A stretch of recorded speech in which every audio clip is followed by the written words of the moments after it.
Muchas gracias, Fer.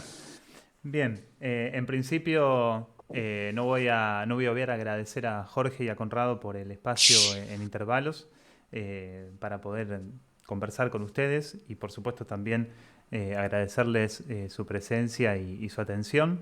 Veo algunos nombres y algunas caras conocidas, así que mando los saludos pertinentes, cada uno los podrá recibir. Eh, tengo algunas cosas anotadas y la verdad que es un privilegio hablar en este turno porque habiendo escuchado a Serena, a Juan y a Fer, pude aislar algunas cositas eh, que me van a permitir argumentar esta frase que voy a decir, un poco mal y pronto por una decisión retórica, ¿sí? De que el analista puede volverse ominoso, ¿sí? El analista puede ser ominoso. Ahora, esto que digo mal y pronto tiene que ser especificado un poco más. Eh, ¿En qué circunstancia el analista puede volverse ominoso? Cuando trabaja desde un ideal de análisis sin tener en referencia a quien tiene, ¿sí?, enfrente o recostado, es decir, a quien está escuchando. Bien, voy a especificarlo aún más. ¿Qué sería este ideal de analista que de alguna manera eh, hemos discutido y recogemos un poco también en las discusiones acá en la ciudad de Rosario, en Argentina? Hay una construcción, y creo que tiene un poco el rastreo de lo que Lacan trabaja en la dirección de la cura, que tiene que ver con la posición del muerto, o como me gusta llamarla a mí, la posición del muertito, ¿sí? Otras referencias acerca de el analista desde el lugar del espejo plano. ¿Mm? Vayan captando todas esas referencias y me parece que son sumamente desafortunadas. Son referencias sumamente desafortunadas de parte de Lacan porque empiezan a configurar una posición del analista, ¿sí?, un tanto pasivas, ¿no? Hablamos del muerto, hablamos del espejito, ¿sí? Y también esta misma configuración empezó a sostener la idea de que el analista solamente devuelve la palabra del analizante de manera invertida, ¿no? Prácticas berretas, perdónenme el lenguaje, pero prácticas berretas que nos han llevado a creer que la función del analista es repetir lo que dice el analizante, como si ahí estuviera hacer retornar el mensaje. Bien. Ahora bien, ¿qué tiene que ver esto con lo ominoso? Bueno, voy a intentar hacer una especie de arco. ¿Mm? Les voy a plantear lo siguiente. Lo ominoso tiene tiempo y lugar, ¿sí? Por lo menos a mi lectura, lo ominoso tiene un tiempo y un lugar. ¿Cuál es el lugar? El tiempo ya lo dijo Fernando. El tiempo es un instante, ¿sí? Ahora, que de hecho el instante puede ser pensado a partir de la categoría del kairos, que es una categoría temporal del griego, ¿sí?, que tiene que ver con la oportunidad, con el momento, con el instante, por fuera, digamos, de la idea de la cronología, ¿sí?, de Cronos.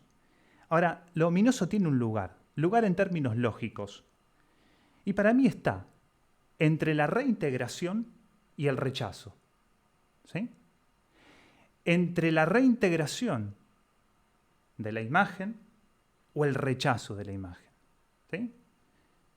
Es decir, del objeto de la reciprocidad imaginaria, ¿sí? O lo reintegro o lo termino rechazando como extraño, ¿sí? Ese es el lugar del ominoso. Retengan eso, ¿sí?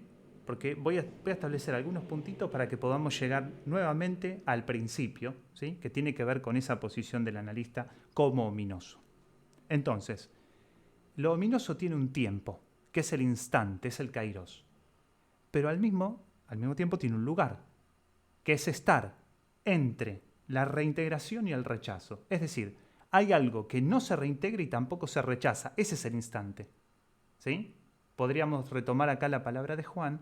Bien, es el instante de vacilación, ¿sí? No se reintegra, no se rechaza, se vacila respecto de ese elemento. ¿Mm? Como a mí me gusta bordear las cosas, en general no voy tan directo al grano, ¿sí?, no voy a partir y no voy a tomar ninguna referencia del texto de Luminoso, me voy a ir a algo mucho más trillado, más cliché, que es Introducción del narcisismo y Pulsiones y sus destinos. ¿Sí? Voy a tomar dos referencias muy específicas, se las voy a leer, para no traicionarlo demasiado a Freud. Haremos observar la hipótesis de que en el individuo no existe desde un principio unidad comparable al yo.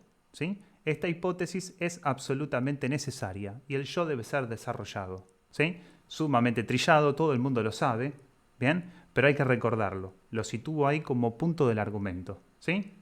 El yo debe ser desarrollado. No existe desde el inicio. Segunda referencia, sigo en Introducción del narcisismo. La división de la libido en una libido propia del yo y otra que inviste los objetos es la prolongación inevitable de una primera hipótesis que dividió los instintos, o las pulsiones, en pulsiones del yo y pulsiones sexuales. ¿Bien? Ahora me voy al inicio del texto. Ustedes recuerdan que él parte de un concepto de narcisismo, ¿sí? Donde plantea que el narcisismo es un componente o una reserva libidinal que es inherente al yo. ¿Sí? Leamos ese inherente en términos de necesariedad. ¿Qué quiere decir eso? Que si ese componente libidinal, si esa reserva libidinal no está en el yo se cae. Es decir, que necesariamente tiene que haber un componente libidinal que sostenga al yo. ¿Sí? Por eso dice inherente o relativo al yo. ¿Bien? Es estrictamente necesario que esa cantidad de libido esté ahí para sostener al yo. Bien. Ahora me voy al texto de Pulsiones.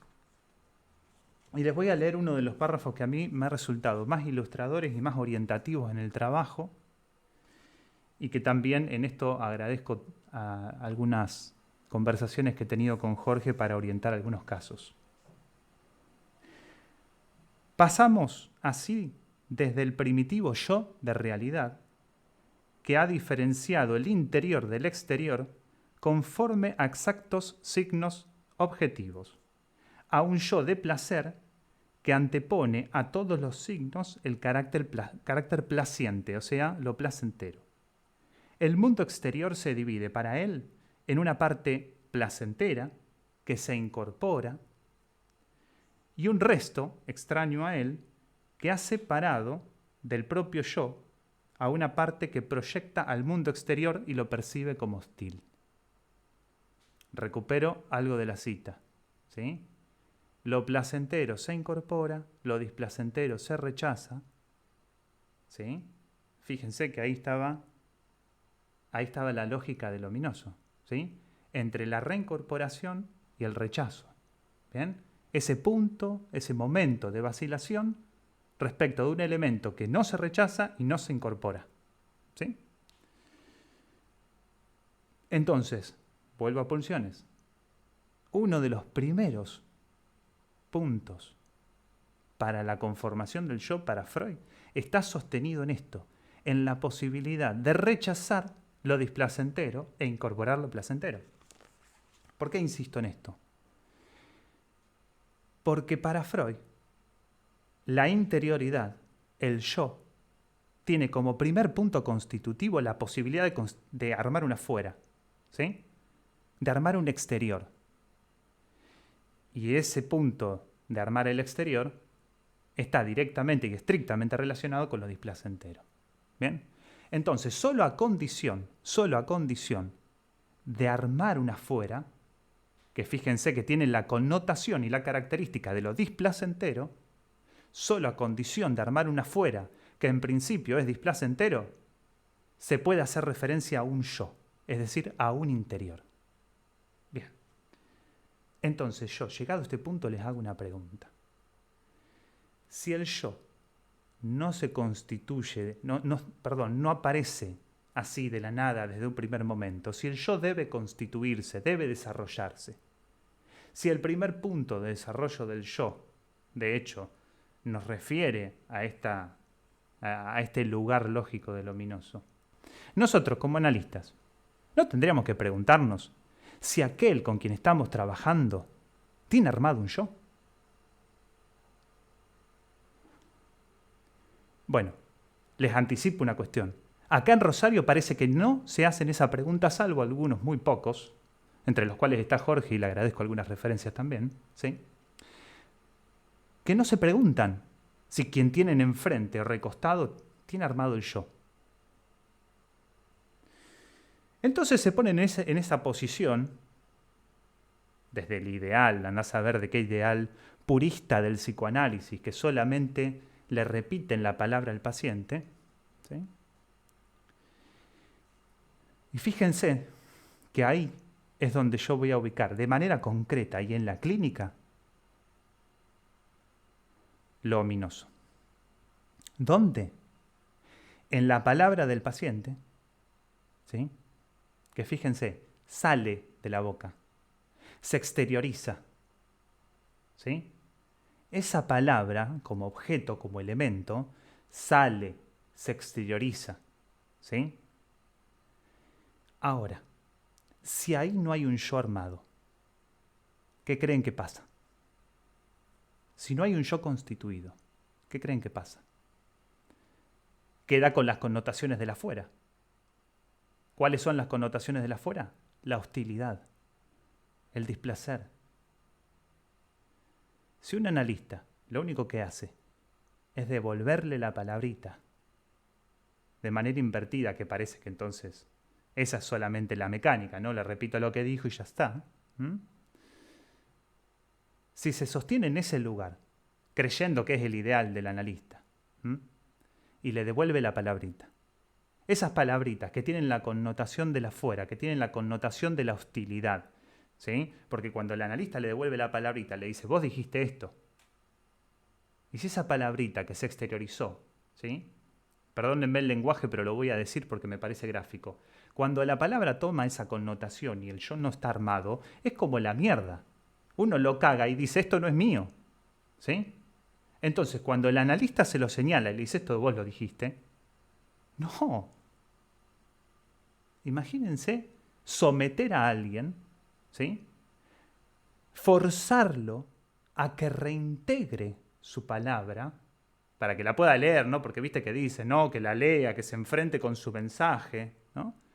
A que reintegre su palabra cuando no hay un yo armado. Por eso digo someter, porque es una tortura. Lo destruyes. Lo destruís. Así es. Porque ¿qué quiere decir que hay un yo armado? Que hay una delimitación, respecto del afuera, ¿sí? Que te permite decir, acá yo, adentro yo, todo esto está afuera, ¿sí? Que haya un yo armado quiere decir que hay una capacidad reintegrativa. Esto es mío o esto no es mío y lo rechazo.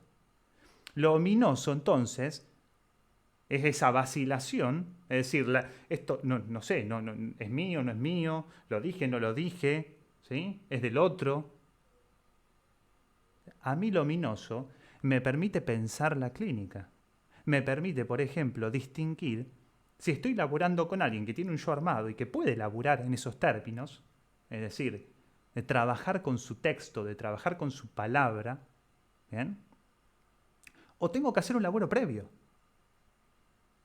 O tengo que trabajar previamente para armar las condiciones de un análisis. Y trabajar previamente para armar las condiciones de un análisis implica, en este caso, armar el yo. Delimitar el adentro y el afuera. Me voy a una breve referencia de Lacan. Cuando trabaja en Tópica de lo Imaginario, si mal no recuerdo, que el narcisismo es el soporte de la relación con el mundo. Lo dice claramente. No hay ningún tipo de... no se le puede achacar ningún tipo de opacidad, ¿sí? El narcisismo es el soporte de la relación con el mundo y en ese sentido Lacan es freudiano, lo más freudiano posible. Porque decir que el narcisismo soporta la relación con el mundo es decir que el yo se puede relacionar con el afuera sin que el afuera se vuelva constantemente hostil. Que el afuera no esté constantemente con la característica de la hostilidad, ¿sí? es justamente que haya un narcisismo constituido. ¿Hasta acá estamos bien? ¿O los perdí por algún lugar? ¿No?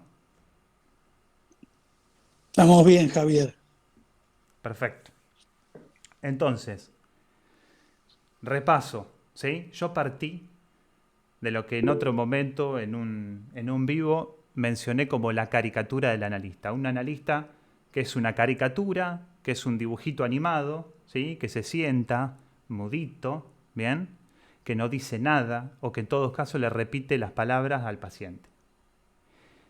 Analizar desde ese lugar, primero que es analizar desde un ideal, con lo cual ya partimos mal. Si nosotros vamos a analizar, a creer que se analiza desde un ideal y que siempre vamos a ser igual con todos los pacientes, entonces estamos mal parados. Porque entonces somos nosotros con nuestra imagen, con nuestro personaje, en la instancia de análisis. No nos estamos permitiendo tomar, no nos estamos dejando tomar a la transferencia. ¿Bien? Acá Linka pregunta si en Lacan el adentro y el afuera. Sí, de hecho Lacan cuando trabaja el narcisismo en estos términos, como soporte de la relación con el mundo, trae dos términos de Freud que los dice en alemán, que es el Umwelt y el Innenwelt, ¿sí? O como sea que se digan esos términos, no conozco alemán, ¿sí? Pero esos dos términos implican adentro y afuera, ¿sí? El adentro y el afuera tiene como primer punto constitutivo justamente armar el afuera a condición de que el afuera sea hostil, sea algo en donde yo deposito lo displacentero, ¿sí? Bien.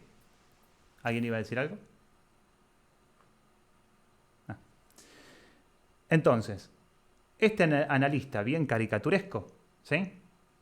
Se puede volver ominoso cuando fuerza, cuando somete a un paciente a que reintegre su palabra sin que el otro tenga la posibilidad de reintegrarla, porque no está en condiciones de reintegrarla.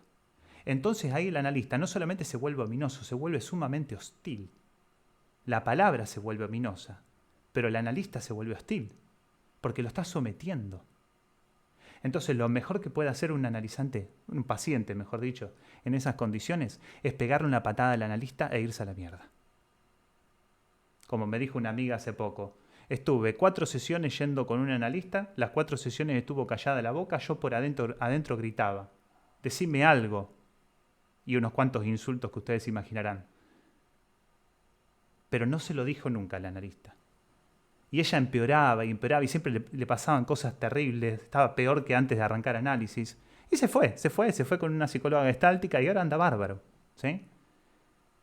Entonces, lo mejor que pudo haber hecho es irse a la mierda. Porque ¿por qué alguien se tiene que someter a eso? Entonces, lo ominoso es ese instante, ese punto de vacilación entre la reintegración al yo, es decir, la incorporación, o el rechazo. Si nosotros, por ejemplo, pescamos, que les puede pasar tranquilamente, ¿no? Que alguien te dice, mirá, yo tengo irrupciones de ira, me agarra un enojo terrible y después me da culpa, pero en el momento no me puedo contener. ¿No podemos pensar ahí justamente la mecánica de la expulsión? Si nosotros nos despejamos de la moral, ¿sí?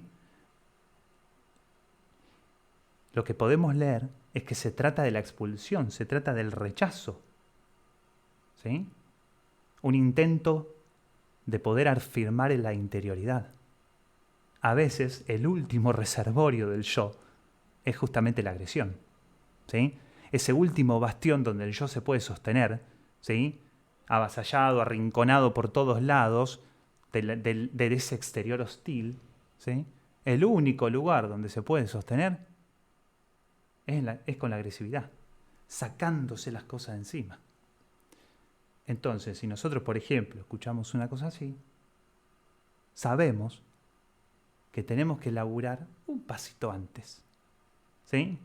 No volvernos hostiles con los pacientes, volverles ominosas sus propias palabras, sino laburar un pasito antes. Trabajar en la construcción de ese yo, trabajar en la construcción del narcisismo, para después vapulearlo, ¿sí? Para después, en un segundo momento, darle con un caño al narcisismo. Pero para que podamos darle con un caño al narcisismo, tiene que haber un narcisismo armado. Bueno, no me voy a extender más. Hasta acá estamos. Bueno, Javier, muchas gracias y muchísimas gracias a los cuatro por el trabajo profundo que han hecho de lectura, cada uno desde un vértice a lo mejor diferente, propio, personal. Lo que les proponemos es que dejemos unos, si les parece, unos 20 minutos, veintitantos minutos para las preguntas o los comentarios que hayan quedado y que se produzca el diálogo, si les parece. ¿Cómo no? Adelante. Bueno, las preguntas, como se sientan más cómodos, pueden ser abriendo el micrófono o pueden ser por escrito, como el tema es que podamos conversar, así que como cada quien se sienta cómodo, digamos.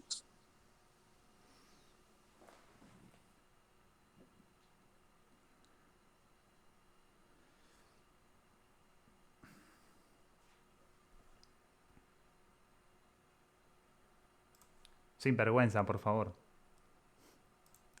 Bueno, lo que yo escribí, la conclusión a la que yo llegué, tiene valor un poco la que yo escribí la que yo escribí en los mensajes.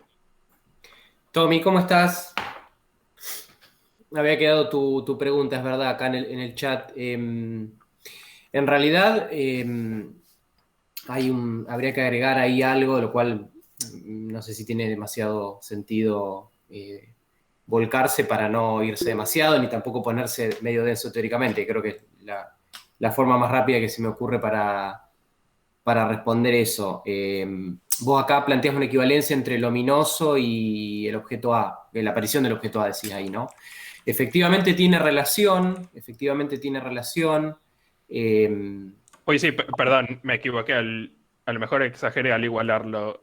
No, está bien porque permite recuperar, digamos, lo que vos estás escribiendo ahí. En realidad, Lacan, me cuesta quizás responder un poco genérico, pero del lado derecho del espejo plano ubica el Menofí y en realidad lo que él sitúa es que en Menofí, digamos, podría aparecer algo, justamente ahí donde no debería aparecer nada, ¿no? Y ahí Lacan, por lo menos específicamente, sitúa lo ominoso. O sea que estrictamente, digamos, sería como enfrente, digamos, de donde Lacan plantea el objeto A arriba del florero, del lado izquierdo del esquema. Pero lo interesante es pensar, digo, para tomar lo que vos decís ahí de la pregunta, es que hay una relación entre el objeto A y lo que Lacan plantea como el Menofí como lugar. Por lo menos un lugar en el cual, digamos, algo ahí no debería aparecer, donde Lacan utiliza justamente eso, formas de aparición en ese lugar para plantear lo ominoso. O sea que en ese punto tu pregunta está muy bien orientada, Tommy. Sí, sí, y después aclaré que más que una aparición es una reaparición porque, porque nada que no haya pasado puede afectarnos. Depende de cómo cada persona lo vea, la afectación va a tener mayor o menor grado. Sí, sí, por supuesto, incluso para pensar, bueno, algo que Lacan trabaja en ese seminario, que es la aparición de un sujeto, si se quiere, ¿no? Cómo un sujeto se produce en esos términos. O sea que sí, sí, efectivamente, como decís. Bueno, respondo, no sé quién será Centro Interdisciplinario Nutricional, pero es una excelente pregunta, no me quería meter en ese punto para no extenderme, pero sí voy a tomar una referencia bastante concreta. Bueno, Ivonne, un gusto y muchas gracias por tu pregunta. Eh, si nosotros tomamos lo que trabajó, la referencia que trabajó Juan, la que trabajó Serena respecto de la imagen, ¿sí? Eh, sabemos que el yo tiene como soporte de su imagen, ¿sí? Al otro. ¿Bien? Y también sabemos que el otro ¿sí? Puede volverse fácilmente hostil, ¿no? Cuando ese narcisismo no está armadito. Entonces me parece fundamental ofrecer nuestro cuerpo, ¿sí? Para soportar esa imagen. ¿Qué quiere decir ofrecer nuestro cuerpo para soportar esa imagen? Hay un analista, que ahora me estoy olvidando el nombre, un analista argentino, me estoy olvidando el nombre, pero cuando me acuerde lo voy a decir, que utiliza el concepto de la ternura. ¿Sí? Ulloa, Fernando Ulloa, ahí está. Trabaja el concepto de la ternura y me parece que en ese punto, la ternura, ¿sí? como postura de laburo respecto de los pacientes, no hace esas cosas de cortarles intempestivamente, decirles listo, nos vemos la próxima, o quedarse callados, o... No. Una posición de soporte, ¿no? Vienen, te dicen, uy, no sé qué hablar, y se quedan callados. Pasa mucho, ¿no? Y bueno, empecemos a preguntarle, no nos pongamos en ese lugar de, bueno, me quedo en silencio, ¿no? Y le sostengo el silencio, esas cosas así medias raras, ¿no? Y nos quedamos en silencio 1 hora. Preguntale, che, bueno, ¿y cómo anduvo tu semana, tal cosa? ¿Qué te gusta? ¿Qué no te gusta? ¿Sí? Hablemos de aquellos objetos, ¿sí? De la reciprocidad imaginaria. O empecemos a armarlos, ¿sí? Cuando Lacan trabaja en el seminario 4, las relaciones de objeto, ubica uno en Freud, que es el objeto de la reciprocidad imaginaria. Esto es algo muy sencillo. Cuando alguien tiene que hablar de sí mismo, no puede hablar de sí mismo. No puede decir yo tal cosa, y el yo no se define por sí mismo. El yo se define respecto de otros objetos. Se define respecto de su nombre, pero el nombre se lo pusieron los padres. Se define en relación a la genealogía. Se define en relación, por ejemplo, a lo que estudia, a lo que trabaja, a la gente con la que está, a los gustos musicales, etc. Entonces, eso es una orientación muy específica. Si el yo se sostiene en todos esos objetos, entonces vayamos por ahí. Por ejemplo, le podemos preguntar qué le gusta y lo vamos a preguntar que te digan no tengo la más puta idea que me gusta, ¿sí? Entonces le podemos preguntar qué no te gusta, apelando justamente a esta primera referencia. Si el afuera se constituye a partir de lo displacentero, bueno, ¿qué no te gusta? Empecemos por ahí, ¿no? Orientemos nosotros el trabajo. Por algo Lacan escribió un texto bastante extenso que se llama La dirección de la cura, uno de los escritos más largos, ¿sí? Ya el título nos anticipa que el trabajo hay que dirigirlo. Y si hay que constituir un cuerpo ahí, vayamos a armar un cuerpo. ¿Cuáles son los objetos que soportan ese cuerpo? ¿Cuáles son los otros que soportan ese cuerpo? Hablemos de las relaciones, de las historias, de las anécdotas con los amigos, de las historias familiares. Preguntémosle su nombre, ¿por qué le pusieron ese nombre? Preguntémosle cuál es la historia que está en su origen.